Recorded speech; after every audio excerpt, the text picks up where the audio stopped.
बोलिए श्री कृष्ण बलदेव जी की जय, उमापति महादेव जी की जय, श्री नारायण भगवान की जय। जय श्री राम, जय श्री राम, जय जय श्री राम। पूज्य गुरुदेव की जय। सज्जनों, आज हम बात करते हैं कि जब पांडु जो थे वो राज्य सूर्य यज्ञ किए, राज्य सूर्य यज्ञ किए तो उसमें बहुत से दान दिया गया था। तो अर्जुन जी के मन में कहीं ना कहीं विचार था कि हमारे भ्राता जितना दानवीर इस संसार में कोई नहीं है। सज्जनों, लेकिन भगवान श्री कृष्ण उनके गुरु भी हैं और रिश्ते में भाई भी लगते हैं। तो सज्जनों, भगवान श्री कृष्ण जो थे अर्जुन जी के मन की बात समझ गए और भगवान श्री कृष्ण ने कहा कि पार्थ, तुम जानते हो इस धरती पर कौन कौन महादानी लोग हैं? तो अर्जुन कहते हैं कि माधव, इसमें कहने की क्या आवश्यकता है, मेरे भ्राता जितना दानवीर तो कोई संसार में हो ही नहीं सकता है और मेरे भ्राता के पहले नंबर पर तो लिस्ट में उन्हीं का नाम आना चाहिए। तो भगवान ने वो लिस्ट दिखाया तो युधिष्ठिर का जो नाम था वो एकदम अंत में था। जब अर्जुन देखते तो उनको बहुत हैरानी हुई और पूछने लग गए कि माधव ऐसा क्यों? क्योंकि हमारे भ्राताश्री तो राज्य सूर्य यज्ञ किए हैं और उसमें बहुत से दान दिए हैं, लेकिन ये सूची में इनका नाम तो एकदम सबसे अंत में है। तो भगवान श्री कृष्ण ने कहा कि इसलिए क्योंकि जो इस धरती पर सबसे दानवीर हैं वो इस समय के राजा मोरोध्वज हैं। आप सब जानते हैं ना राजा मोरोध्वज के नाम। तो जो अर्जुन थे वो कहते हैं कि हम कैसे मान लें, क्योंकि राजा मोरोध्वज जो थे उनका नाम लिस्ट सूची में पहले नंबर पर था। तो जो अर्जुन थे उन्होंने कहा कि मैं कैसे मान लूं? तो भगवान ने कहा कि फिर ठीक है, परीक्षा ले लो, चलो हमारे साथ। तो जानते हैं नारायण जो हैं, भगवान जो हैं, भगवान श्री कृष्ण हैं, अर्जुन को ब्राह्मण के रूप में परिवर्तन किए और अपने भी ब्राह्मण के रूप धारण कर लिए और धर्मराज को एक बूढ़ा शेर बना दिए। शेर जानते हैं ना, जो बूढ़ा शेर होता है उसका दांत भी कई टूट जाता है, वो ठीक से कुछ खा नहीं सकता है। तो जो धर्मराज थे उनको उन्होंने शेर बनाया। यमराज भी कहते हैं, धर्मराज भी कहते हैं। और ये तीनों चल पड़े कहां? मोरोध्वज के घर। जो राजा मोरोध्वज थे वो बहुत ही ब्राह्मण भक्त थे और जानते हैं जब तक वो किसी को भोजन नहीं कराते थे तब तक वो भोजन नहीं करते थे। सज्जनों, गृहस्थ आश्रम का यही धर्म होना चाहिए कि आप किसी ना किसी को पहले भोजन दे दो, फिर वो भोजन आप करो। लेकिन सज्जनों, आज के समय में लोग गुहार तो लगाते हैं कि हम बड़े हैं, हम बड़े हैं, लेकिन क्या कर्म बड़ा है? अपने ही मुंह से नहीं कुछ बच रहा है तो पड़ोसी के बारे में लोग कैसे सोच सकते हैं? अपने के बारे में कैसे सोच सकते हैं सज्जनों? क्योंकि अपना मुंह इतना बड़ा हो गया है कि जितना भी आए बस इस मुंह में डालते जाओ और ये पेट हजम कर देता है, पचा लेता है। तो सज्जनों, ऐसे ऐसे महान विभूतियां इसी भारत में जन्म ली थी, कहीं अलग की बात मैं आपको नहीं बता रही हूं। और सज्जनों, राजा मोरोध्वज जो थे वो पहले किसी ना किसी को भोजन कराते थे और उसके बाद वो भोजन ग्रहण करते थे और उन्हीं के दरवाजे पर भगवान नारायण आज ब्राह्मण के रूप में गए हैं। और सज्जनों, जब वहां पर वो अर्जुन जी को, अर्जुन भी ब्राह्मण के लिबास में हैं और जो यमराज हैं वो शेर बने हुए हैं और वो भी बूढ़ा शेर। तो जब राजा मोरोध्वज ने देखा तो दोनों हाथ जोड़ के खड़े हो गए और वो बोले कि आज तो एक नहीं दो दो लोग हमारे दरवाजे पर आ गए हैं और एक शेर भी आ गया है। आज हमारा कितना सौभाग्य है कि आज हमारे यहाँ 3 लोग भोजन ग्रहण करेंगे, भोजन करेंगे। सज्जनों, आज के समय में तो बच्चे अपने माता पिता को रोटी नहीं देना चाहते हैं और न दे रहे हैं, तो दूसरों को रोटी कहां से खिला सकते हैं? दूसरों को भोजन कहां से दे सकते हैं? आज के लोग अपने ही परिवार को कहते हैं कि रोटी कहां से खाओगे, तो ऐसे लोगों से क्या उम्मीद कर सकते हैं कि वो समाज का कुछ भला करेंगे? अपने पड़ोस के कभी वो भला करेंगे? कदाप भी नहीं। तो सज्जनों, ऐसे भी लोग इस संसार में हैं कि जो अपने से पहले दूसरे के बारे में सोचते हैं। और राजा मोरोध्वज जो हैं, वो जो थे, उन्होंने अपने से पहले दूसरे के पेट भरने के चिंता करते थे, सोचते थे, विचार करते थे। सज्जनों, यही है गृहस्थ आश्रम और कुछ नहीं। और सज्जनों, इधर जो भगवान नारायण हैं, आज जो ब्राह्मण के रूप में हैं, अर्जुन भी हैं, ब्राह्मण के रूप में हैं। तो जो मोरध्वज हैं, उन्होंने कहा कि हे ब्राह्मण देवता, हमारे यहाँ सारे प्रकार के व्यंजन बने हुए हैं, आप बताइए हम आपको कब भोजन कराएं? क्योंकि उन्होंने उनका चरण धोया और उसके बाद चरण धोए हुए जल से उन्होंने अपने घर में छिड़काव किया। उनको नहीं पता है कि ये स्वयं नारायण हैं, क्योंकि वो रोज ये कर्म करते थे, रोज ब्राह्मणों के चरण धोते थे और अपने घर में छिड़कते थे।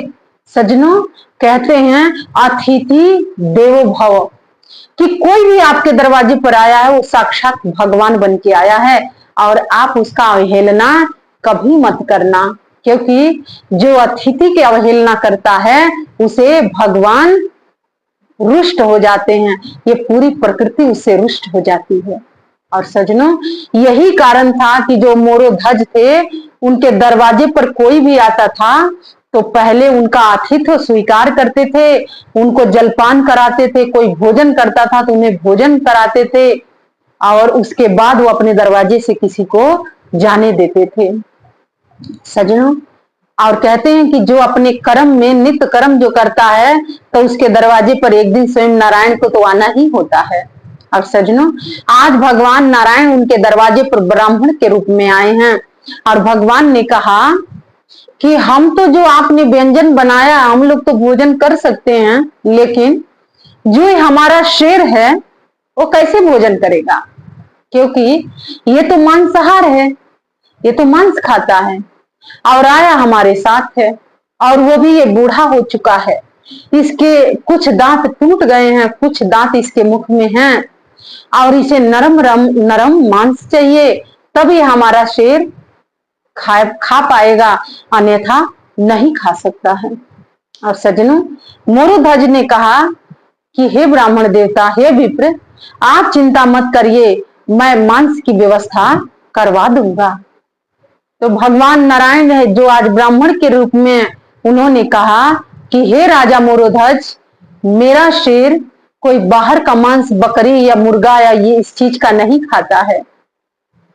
मेरा शेर जो आपका पुत्र है, उसकी उम्र बहुत कम है अभी, और आपके पुत्र का जो मांस है वो बड़ा नरम है, और मेरा शेर आपके पुत्र का मांस ही खाएगा।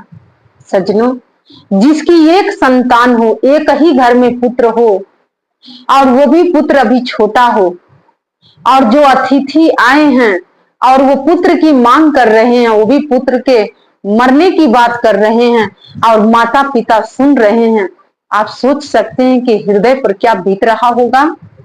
सज्जनों, लेकिन मोरोध्वज ने आज धर्म संकट में है। सज्जनों, कई बार धर्म पर संकट आ खड़ा होता। कैसे? क्योंकि अगर आप अपने कर्म का त्याग करेंगे तभी आप अपने कर्म से नीचे गिर जाएंगे। अगर आप अपना धर्म का आचरण नहीं करते हैं तो अपने धर्म से बेपत हो जाएंगे। तो इसीलिए सज्जनों, कई बार धर्म पर ही संकट आ जाता है। तो सज्जनों, ऐसा समय हर किसी के जीवन में आ जाता है, और ऐसे समय में बहुत सूझबूझ से काम लेना होता है, बहुत धैर्य रखना होता है, और बहुत शांति से अपने मन के अंदर अध्ययन करना होता है। क्योंकि अगर कोई प्रश्न आपके सामने खड़ा हुआ है तो उसके आसपास ही उत्तर भी होता है।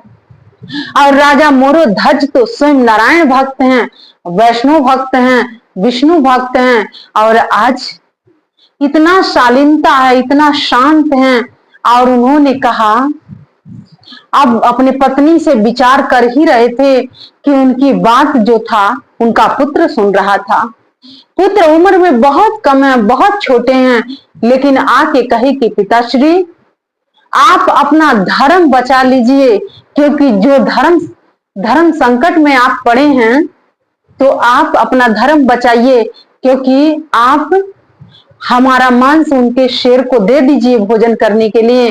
और पिताश्री आप अपने नियम से बेनियम मत होइए, आप अपने कर्म से मत हटिए, क्योंकि आगे वही बढ़ता है जो अपने जीवन में धर्म और कर्म को महत्व देता है। और सज्जनों, समय चाहे जितना भी अनुकूल क्यों ना हो, आप समय के साथ साथ धीरवान बनिए, धैर्यवान बनिए, और सूझबूझ से आप अपना काम निकालिए, क्योंकि जो प्रश्न है उसका उत्तर भी उसके आसपास ही है। और सज्जनों, मोरोध्वज ने जब अपने पुत्र की बात सुनी तो कहने लगे, पुत्र हम तो सोच रहे थे कि तुम्हारे अनुमति के बगैर अगर मैं तुम्हारा मांस शेर को देता हूं तो हो सके तुम मना भी कर सकते थे। तो जो मोरोध्वज के जो पुत्र थे उन्होंने कहा कि नहीं पिताश्री, मैं आपकी संतान हूं, जब आपके जीवन में धर्म है तो मेरे जीवन में भी तो धर्म है, और मैं अपने पिता को धर्म संकट में नहीं देख सकता हूं। अगर पिता धर्म संकट में है तो पुत्र उसे संकट से बाहर निकाल देता है। यदि पुत्र कहीं धर्म संकट में फंसा है तो पिता का धर्म यही होता है कि वो अपनी संतान को धर्म संकट से मुक्त कर दे। तो सज्जनों, जो राजा मोरोध्वज थे उनके पुत्र का नाम ताम्रध्वज था। ताम्रध्वज उनका नाम था।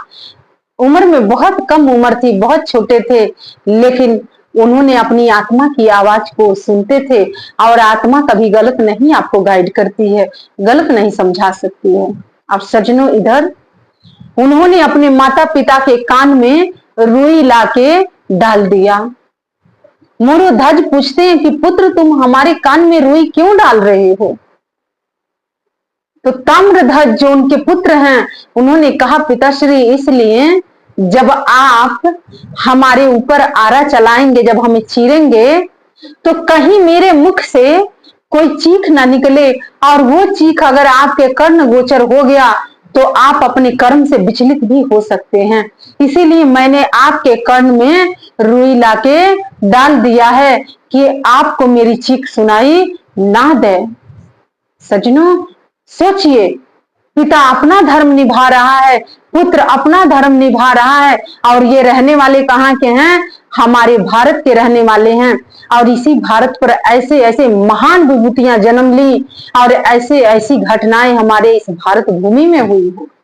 सज्जनों, भगवान नारायण जो ब्राह्मण के रूप में हैं, उन्होंने कहा कि तुम अपने पुत्र को आरा से चीर के हमारे शेर को मांस खिलाना पड़ेगा। सज्जनों, ये परीक्षा होती है जब व्यक्ति ये कह देता है कि मुझे परमात्मा पर बहुत विश्वास है, तो भगवान कहता है कि आज से ही मैं तुम्हारा परीक्षा लेना आरंभ करूंगा। सज्जनों, भक्ति करना इतना आसान नहीं होता है। भक्ति के पथ इतना आसान नहीं है जितना आप लोग समझते हैं और जितना आप लोग सोचते हैं, क्योंकि धर्म के लिए कई कुर्बानियां देनी पड़ती है, और कई बार अपने आप को भी कुर्बान कर देना पड़ता है।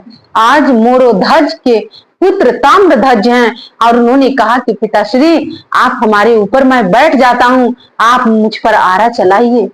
सज्जनों, कैसा वो दृश्य था, और इस दृश्य के सारे देवी देवता साक्षी थे। आकाश से फूलों की वर्षा हो रही थी, और चहुओर शंख धुनी हो रही थी, चहुओर वेद मंत्र का उच्चारण हो रहा था, चहुओर जो अप्सराएं हैं और नृत्य गान कर रही थी कि साधु साधु साधु जिन्होंने धर्म के लिए आज अपने पुत्र पर आरा चला रही हैं। सजनों, एक तरफ उनकी माता खड़ी हैं और एक तरफ उनके पिता राजा मोरोध्वज और ताम्रध्वज पर आरा चल रही है। सोच सकते हैं कि माँ के हृदय पर क्या बीत रहा होगा और एक पिता के हृदय पर क्या बीत रहा होगा। लेकिन ना तो माँ अपने धर्म से इधर उधर हो सकती है और ना पिता अपने धर्म से इधर उधर हो सकता है और ना ही उसकी संतान अपने धर्म से इधर उधर हो सकती है। सजनों, आप कहते हैं ना कि हम धार्मिक हैं, कहने से कोई धार्मिक नहीं होता है, क्योंकि धार्मिक वो होता है जो हर कसौटी पर खरा उतरता है। धर्म के लिए कई बार आपको आपकी बोली भी लग जाएगी, आपको अपने को भी बेचना पड़ जाएगा। सजनों, धर्म आपकी परीक्षा भी लेता है। तो सजनों, आप धार्मिक तभी बनिएगा जब आप धर्म के निभा सकते हैं, नहीं तो धार्मिक मत बनिएगा, क्योंकि धार्मिक वही बन सकता है जो धर्म के पथ पर चल सकता है। सजनों, आज जब अपने पुत्र पर जब वो लोग आरा चला रहे थे तब पुत्र के मुख से उठ तक नहीं निकला, आह तक नहीं निकला, क्योंकि पुत्र भी किसका पुत्र है? मोरोध्वज के पुत्र है। क्योंकि जिसके पिता का संकल्प इतना महान था, तो क्या विकल्प वहां कोई मायने रख सकता है? नहीं सजनों। और इधर दो टुकड़ों में अपने पुत्र के उन लोगों ने विभाजित किया और जो नारायण हैं, जो ब्राह्मण के रूप में आज उनके दरवाजे पर थे, हाथ जोड़ के वो दोनों दंपति खड़े हुए और कहे कि हे विप्र, आप भी भोजन करिए और अपने शेर को भी भोजन करा दीजिए। जो आपने कहा वो हम लोगों ने किया। सजनों, भगवान नारायण आज अपने सही रूप में आ गए और अर्जुन भी अपने सही रूप में आ गए। और जो धर्मराज हैं, जिनकी बात मैं आपसे कर रही हूँ, धर्म की चर्चा जो कर रही हूँ, वो शेर भी धर्मराज में परिवर्तित हो गए।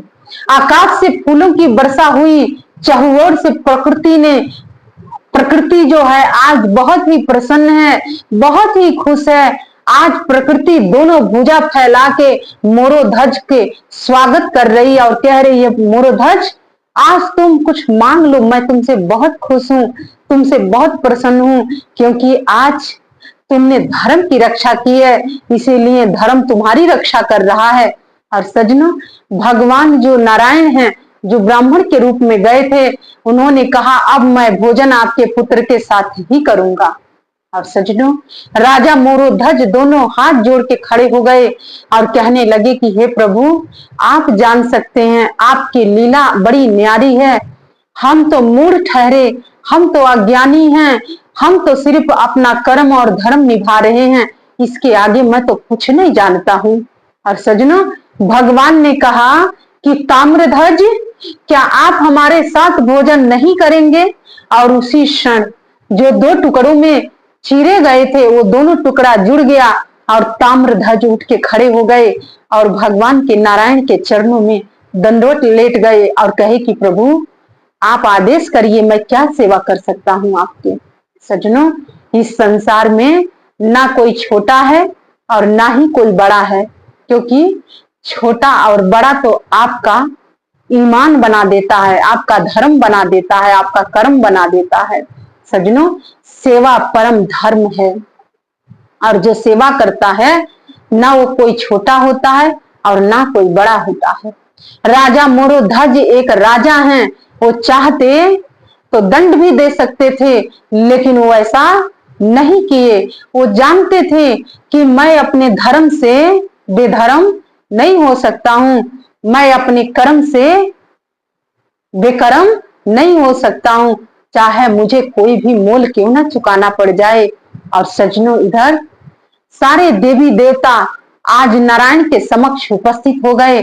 सोचिए, जो कहते हैं लोग ना कि नियम में कौन रह पाएगा। सजनों, डिसिप्लिन के बगैर जीवन अधूरा है। जब तक आपके जीवन में नियम नहीं है, तब तक आप सक्सेस नहीं हो पाएंगे, आपका कैरियर नहीं बन पाएगा, आप कभी आगे नहीं बढ़ पाएंगे और आप हमेशा दूसरों पर दोष आरोपण करते ही आप इस संसार में आए थे और चले भी जाएंगे। तो सज्जनों, राजा मोरोध्वज को आज सारे देवी देवता सहित आज भगवान अपने वैष्णव स्वरूप का दर्शन दिए, चतुर्भुज रूप का दर्शन दिए और अर्जुन से कहे कि ये दान होता है कि जिन्होंने अपने पुत्र को भी चीर डाला, क्या युधिष्ठिर इनकी बराबरी कर सकते हैं? नहीं। और अर्जुन को अपनी गलती का एहसास हुआ। सज्जनों, अहंकार जब मन में आता है ना, तो वो शब्द भी बन के निकलता है, हम ये हैं, हम वो हैं। सज्जनों, आपको बनाया किसने? आपका बुद्धि दिमाग किसने दिया? भगवान ने दिया। और आप जब ये कहते हैं हम ये हैं, हम वो हैं, तो भगवान कहता है अब मैं तुम्हें तुम्हारी औकात पर ला देंगे। और सज्जनों, आज अर्जुन जी को अपनी भूल के, अपने अज्ञानता का अंधकार मिटा और वहां पर उनका अहंकार समाप्त हुआ और उन्होंने कहा कि माधव, मैं नहीं जान पाया था कि राजा मोरोध्वज इतना बड़ा बलिदान भी दे सकते हैं, इतना बड़ा दान दे सकते हैं।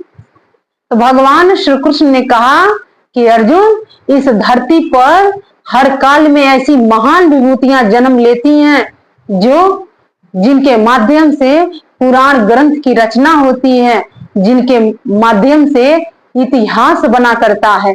सज्जनों, ये सत्य बात है। आपके दरवाजे पर कोई आ जाए और आपसे कुछ कहे तो पहली बात तो आप 10 बार किंतु परंतु करते हैं, 10 बार आप हानि और लाभ के बारे में सोचते हैं, 10 बार आप बैठ के विचार करते हैं, षड्यंत्र बनाते हैं, कुतर्क वितर्क करते हैं। सज्जनों, आपके जो दरवाजे पर आया है वो ना जाने कौन आया है, किस रूप में आया है, और कहते हैं कि ना जाने किस रूप में नारायण मिल जाए। तो सज्जनों, आप जब अपने कर्म और धर्म पर जब रहेंगे तब ना आपको नारायण का दर्शन होगा, भगवान का दर्शन होगा।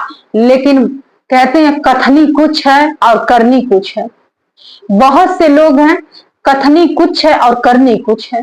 तो सज्जनों, एक म्यान में 2 तलवार नहीं आता है, एक ही आ सकता है। तो इसीलिए जो कथनी है वो करनी भी होनी चाहिए और जो करनी है वो कथनी भी होनी चाहिए। मतलब हमारे कहने का अर्थ ये है कि जो आप कहते हैं वो करिए भी, नहीं तो झूठ का डंका मत बजाइए, नकल मत करिए, क्योंकि नकल करने के लिए पहले तो आपको अकल की जरूरत है और नकल करने से आपका कुछ होने वाला नहीं है। ताम्रध्वज थे, राजा मोरोध्वज थे, उनकी बराबरी आज तक कोई संसार में नहीं कर पाया। सज्जनों, इसीलिए नकल करने के साथ साथ आप अपना अकल जरूर लगाइएगा कि कहाँ हम सही कर रहे हैं और कहाँ गलत कर रहे हैं। और ये आपको कोई और नहीं बताएगा, ये आपकी आत्मा आपको बता देगी। बहुत से लोग कहते हैं कि फलाना व्यक्ति ने हमारे पेट में छुरा घोंप दिया। सज्जनों, उसने घोंपा नहीं, आपने घोंपवा लिया। मैं स्पष्ट शब्दों में कहूंगी। बहुत से लोग कहते हैं तीसरे व्यक्ति ने हमारे घर में आके लड़ाई करा दिया। सज्जनों, तीसरा नहीं कराया, आपने स्वयं किया। अगर आपके पेट में किसी ने छुरा घोंपा तो उस छुरे की व्यवस्था तो आपने ही किया होगा ना, तभी ना वो छुरा घोंपा। क्योंकि आपने भी घोंपा होगा तो उसने घोंप दिया। तो इसमें रोना धोना किस बात की? आपने जो बोया है वही आपको मिला है, आप वही काट रहे हो। इसीलिए अभी भी समय है, दूसरों पर दोष आरोपण करना बंद कर दो। क्योंकि आप जो दोष आरोपण कर रहे हो, अभी आपको अपने कर्म से बोध नहीं है। और बहुत से लोग ऐसे भी हैं, कहते हैं हम जिसके साथ अच्छा करते हैं वो हमारे साथ बुरा करता है। तो मैं आपको स्पष्ट शब्दों में समझाऊंगी, आपने कभी किसी के साथ अच्छा किया ही नहीं था। क्योंकि अगर आप किसी के साथ अच्छा किए होते तो आपके साथ अच्छा होता। तो आपने किसी के साथ अच्छा नहीं किया, आपने हर किसी के साथ बुरा किया, तो आपके साथ बुरा हो रहा है। और आगे भी होता रहेगा, क्योंकि यही विधि का विधान है, यही सृष्टि का नियम है कि अगर आपने फूल बिछाया है तो आपको फूल मिलेगा, अगर आपने कांटा बिछाया है तो वो कांटा पहले आपको ही चुभेगा। बहुत से लोग कहते हैं हमने उनके साथ बहुत अच्छा किया लेकिन वो हमें छोड़ दिए। उन्होंने नहीं छोड़ा, आपने खुद ही उनको छोड़ दिया, क्योंकि आपने उनसे स्वार्थ रखा। आप उन्हें राजनीति के सीढ़ियां बना के चढ़ना चाह रहे थे, लेकिन उनको सत्य का ज्ञान था, सत्य का बोध था, इसीलिए वो पीछे हट गए और आप मुंह के बले गिर गए। तो सजनों, कमियां उनमें नहीं थी, कमियां आप में थी। सजनों, बहुत से ऐसे लोग हैं जो मुझे महीने में, 15 दिन में, 20 दिन में, 10 दिन में फोन करते हैं। और जानते हो क्यों फोन करते हैं?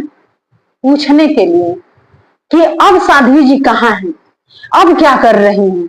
सजनों, मैं आपको बता दूं, हम कभी भी किसी को सत्य नहीं बताते हैं, क्योंकि अगर हमने ये बता दिया कि हम कहाँ हैं तो वो व्यक्ति हमसे 10 कदम आगे जाके फिर मेरे से बात करेगा। तो इसीलिए एक समझदार व्यक्ति वही होता है कि वो, अगर आपको अपना विकास करना है, आपको बढ़ना है, तो ऐसे विश्वासघातियों से पहले तो आप सीख ले लीजिए और उनसे 100 कदम की दूरी बना के रखिए और आप उनसे ये सीख लीजिए कि उनके सामने आपको क्या कहना है। और सजनों, हम तो एक शब्द सुन के समझ जाते हैं कि ये व्यक्ति हमसे क्या चाहता है, क्या करवाना चाहता है और हमारे साथ ये क्या करेगा। तो सजनों, हम वो बात बताते हैं जो काम हम कर चुके हैं, जो हमने नहीं किया है उसके बारे में हम किसी से जिक्र ही नहीं करते हैं। इसीलिए सजनों, आज के समय में जो ये कहते हैं कि हम आपके अपने हैं, वही आपके दुश्मन पहले बन के खड़े होते हैं। तो इन अपनों से पहले बचिए और बाद में आप इनसे आगे बढ़ सकते हैं, क्योंकि अगर आपने अपनी नीति इनको बता दिया तो आपका ही शोषण करना आरंभ कर देंगे। तो सजनों, इसीलिए बहुत लोग हमसे पूछते रहते हैं आप कहाँ हैं, क्योंकि हम जानते हैं षड्यंत्रकारी हमें डायरेक्ट फोन नहीं कर सकते हैं, वो किसी से फोन करवाते हैं, लिंक बना रखे हैं, चैन बना रखे हैं कि पता करो हैं कहाँ। तो सजनों, आप हमारा पता कभी नहीं कर पाएंगे, न कभी कर सकते हैं, क्योंकि जो आप सोचते हैं उससे कई स्टेशन आगे हम निकल चुके हैं, क्योंकि हमारा मार्गदर्शन परम पूज्य सर्वश्री आशुतोष महाराज जी ने किया है और आगे भी करते हैं। इसीलिए जो आपके मन में है वो मैं समझ जाती हूँ और आपसे 10 कदम आगे की नीति बना के चलती हूँ। इसीलिए आप अपना फिक्र करिए, मेरा फिक्र मत करिए, क्योंकि हमने अपने गुरु से गुरु को मांग रखा है आशीर्वाद के रूप में, वरदान के रूप में, चाहे जिस रूप में समझिए। क्योंकि हमने पूज्य गुरुदेव सर्वश्री आशुतोष महाराज से मांगा था कि हमें दुनिया का सुख नहीं चाहिए, हमें दुनिया का दौलत नहीं चाहिए, हमें कोठा हमारी नहीं चाहिए, हम जहां भी रहें वहां आपको रहना होगा। और महाराज श्री ने कहा था कि जहां तुम रहोगी वहीं पर मेरा निवास होगा। तो सजनों, जिसके गुरु स्वयं जिसकी रक्षा कर सकता है तो वो हमें क्या नहीं बताते हैं। तो इसीलिए सजनों, आप अपना ये तर्क उनके ऊपर इस्तेमाल करिएगा जिन पर आप इस्तेमाल कर सकते हैं। हमारे ऊपर आपके तर्क का कोई प्रभाव नहीं पड़ेगा, क्योंकि हम शब्द सुन के समझ जाते हैं कि आप हमसे क्या जानना चाहते हैं, क्या पूछना चाहते हैं और हमारे साथ क्या करना चाहते हैं। तो आप हमारे साथ कभी बुरा नहीं कर पाएंगे, क्योंकि हमारे साथ पूज्य गुरुदेव श्री आशुतोष महाराज जी हैं, जिनसे मैंने 12 साल पहले ही वचन लिया था कि आपको मेरे साथ रहना होगा। और उन्होंने कहा था कि जहां तुम बुलाओगी वहां पर मैं उपस्थित रहूंगा। तो सज्जनों, जहां भी मैं रहती हूँ वहीं पर मेरे गुरुदेव मेरे साथ रहते हैं। तो इसीलिए आप मेरा कभी हानि नहीं पहुंचा सकते हैं। और मेरे जीवन का ये अनुभव है, आज मैं आपसे साझा करना चाहूंगी, जो लोग भी मेरा बुरा करना चाहे उन्हीं का बुरा हो गया, क्योंकि मैंने अपने मन में कभी किसी का आज तक बुरा किया ही नहीं। तो इसीलिए सज्जनों, जब मैंने किसी का बुरा नहीं किया तो मेरा कोई कैसे बुरा कर सकता है, और मेरा रक्षण तो ये प्रकृति करती है। तो सज्जनों, इसीलिए आप अच्छे बनिए, अच्छा करिए, किसी के चक्कर में मत पड़िए कि वो गए हैं तो कहाँ गए हैं, क्या कर रहे हैं, अब क्या कर रहे हैं। आप अपने चक्कर में रहिए कि आप क्या कर रहे हैं। तो सज्जनों, आप अपने तक सीमित रहिए, दूसरे तक मत बढ़िए, क्योंकि दूसरा आपसे भी 10 कदम आगे चल के बैठा हुआ है। आप क्या समझते हैं कि वो मूर्ख है? मूर्ख वो नहीं है, जो चुप रहता है वो मूर्ख नहीं है, वही समझदार होता है जो चुप रहता है। तो सज्जनों, इसीलिए आप किसी के साथ अन्याय मत करिए, क्योंकि अगर आप किसी के साथ अन्याय करेंगे तो बदले में आपको अन्याय ही मिलेगा। और मैंने अपने जीवन में अपने वचन पर और अपने धर्म पर, दोनों पर खरा उतरती हूँ। अगर मैंने कहा है जो कार्य, वो मैं करती भी हूँ। इसीलिए सज्जनों, आप अपने धर्म कर्म पर अटूट रहिए, विश्वास रखिए, फिर ये पूरी प्रकृति आपके साथ देगी और साथ रहेगी। इसीलिए सज्जनों, मैंने जो बात कही है आप बुरा मत मानिएगा, क्योंकि आप भी मत बताइए किसी को कि आप कहाँ हैं, क्या कर रहे हैं, क्योंकि बहुत ऐसे षड्यंत्रकारी हैं जो आपके अपने ही हैं और आपके पीछे लगे हुए हैं। इसीलिए आप कभी सही जगह मत बताइए कि आप किस समय में कहां पर हैं सज्जनों। इसीलिए तभी आप आगे विकास कर पाएंगे, कुछ कर पाएंगे, अन्यथा ऐसे लोग विघ्न बाधा पैदा करते ही रहेंगे। तो सज्जनों, आइए अपने धर्म और अपने कर्म पर हम अटूट रहें। राजा मोरोध्वज से और उनके पुत्र ताम्रध्वज से हम प्रेरणा लेते हैं कि अगर आपके भी दरवाजे पर कोई आया है तो वो आप उसका आतिथ्य स्वीकार करिए, और सेवा परम धर्म है। हमारा कर्म यही हमें सिखाता है कि आप सेवा करिए, सेवा करत निष्कामी। सज्जनों, सेवा निष्काम भाव से करिए, कोई स्वार्थ मत रखिएगा। परमार्थ के भाव रख के सेवा की जाती है, लालच रख के कभी कोई सेवा पूर्ण नहीं होती है। और आइए, मैं अपने विचारों को विराम देती हूँ और आप सभी से, भक्तों से, मनुष्य जाति से आग्रह करना चाहती हूँ कि आप अपने कर्म धर्म पर रहिए और धर्म नीति का प्रयोग करिए। तभी आप अपना भी बचाव करेंगे और जो आपके संपर्क में हैं उनका भी बचाव कर लेंगे। तो बोलिए उमापति महादेव जी की जय, श्री कृष्ण बलदेव जी की जय, राजा धर्मराज की जय, श्री कृष्ण बलदेव जी की जय। जय श्री राम, जय श्री राम, जय जय श्री राम। धन्यवाद।